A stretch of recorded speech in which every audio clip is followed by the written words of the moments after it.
ginawa niya, Hana? Binalik lang niya yung pera, wala na siyang ibang binanggit? Kung meron man, that's none of your business, Christy. Paano kung yun yung pera na ginamit niya para mailayo si Jordan? Alam mo, I don't know, and really, honestly, ako wala akong pakialam. Where they put their money, these people are none of my business then. Hindi ka na ba niya tinawagan ulit? Hindi na po. Pwede mo na lang hayaan, Christy. Kasi Hana, that's none of your business. I was a loving wife. Pero ikaw, binaliwala mo lahat, tapos magbabayad ka. Ano gagawin mo? Ano gagawin mo? Say goodbye to your legs, pretty boy. Alam mo, bakit ka ba nagkakaganyan pagdating kay Jordan? Hindi ko na kasi alam kung saan siya nararamdaman. Nakaligtas nga siya sa mga kalasag. Pero nawala naman siya sa buhay namin mag-ina. Pabayaan na natin sila. Wala naman ako hindi kakayanin para lang makaalis sa lugar na to.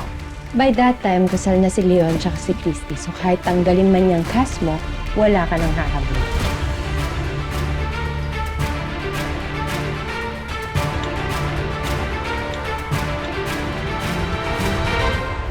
Bale, si Kausa, lagay natin sa table 4. Tapos si Billy, saka si Hana, sa table 5 para mas malapit sa atin. Christy. Ano? Narinig mo ba yung sinabi ko? Pasensya ka na. Ano ulit yun?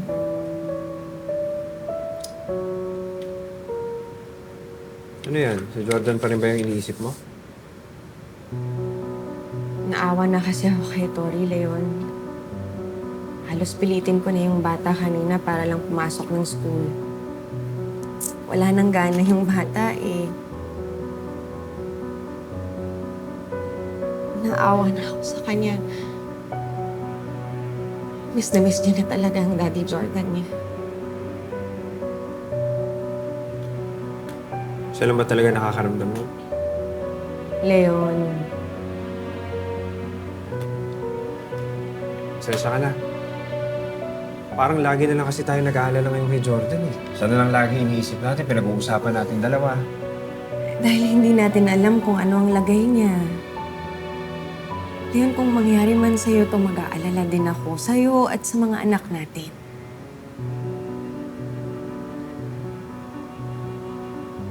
Tuwing tinatanong ako ni Tori kung kamusta na yung daddy niya, kung nasaan na siya, tas wala akong maisagot. Alam mo yung pakiramdam ko para akong walang kwentang ina. Bawat oras na nawawala siya, nakukonsensya, Leon. Ito man kailangan mo maramdaman. Ha? Ha? Eh kasi, ang dami ng pinagdaanan ni Tori dahil lang sa mga desisyon namin ni Jordan. Hindi naman ginusto ng bata o pinili. Yan ngayon, lalaki siya.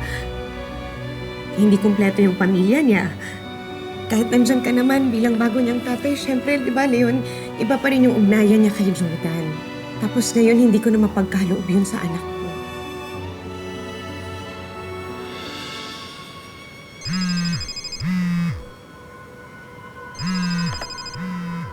Sino kaya to? Sagutin mo. Hindi na.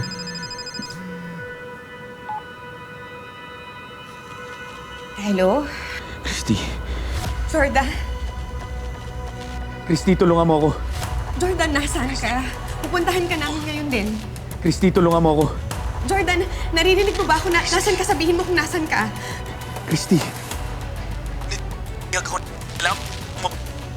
Jordan, teka lang, putol-putol kasi medyo mahina yung signal. Hindi ko maintindihan yung sinasabi mo.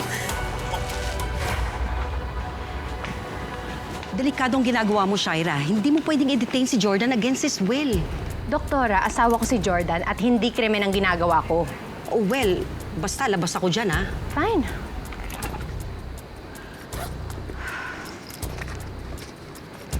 Wait. Nawawala yung phone ko. What? Pero ginamit ko pa yun papunta rito kanina. No. No. Christy! Hello? Hindi rin kita maintindihan. I need your help. Please, Christy! Sinasabi ko nga, akin na yan. Balik mo yung phone. Hindi. Shaira, balik mo sa akin yung telepono, please. Hindi. Bakit hanggang ngayon si Christy pa rin? Jordan! Jordan! Teka lang. Hoy, Christy. Kailangan natin siyang puntahan. Kailangan natin puntahan si Jordan ngayon din. Kailangan natin siyang puntahan. Oo. Kumalma ka. Sandali lang, kumalma ka. Kumalma ka. Anong sinabi ni Jordan? Shaira, napakasama mo. Hindi mo ko pwedeng ikulong dito. Baka wala mo na ako. Baka pwedeng itigil mo na itong kasama na to, please. Ikaw ang masama. Ikaw ang walang utang na loob.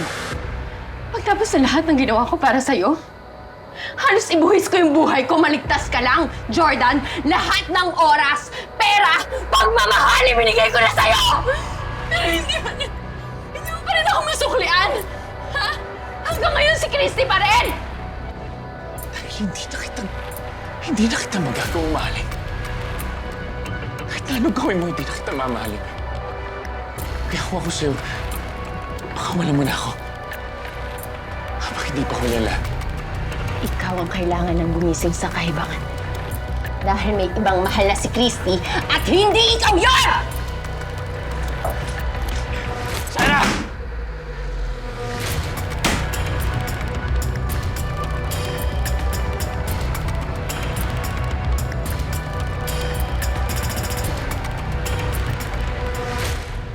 Hindi ko kasi masyadong naiintindihan ang labo ng linya kasi. Pero kailangan natin siyang puntahan. Nararamdaman ko, Leon. Merong masamang nangyayari sa kanya ngayon. Kailangan natin siyang Christy, puntahan. sandali lang. Please. Sandali lang, tumawag siya sa'yo, hindi ba? Kumalma ka. Kung tumawag siya sa'yo, ibig sabihin nun, pwede kayang kontakin. Oh, ibig sabihin nun, nasa maganda siyang kalagayan.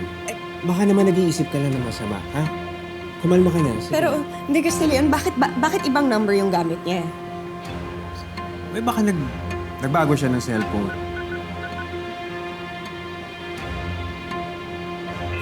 Hindi ko na siya makontak ngayon. Upo ka. Upo. Wala na, oh. Sige na. Baka mahina lang yung signal. Baka naubusan ng battery.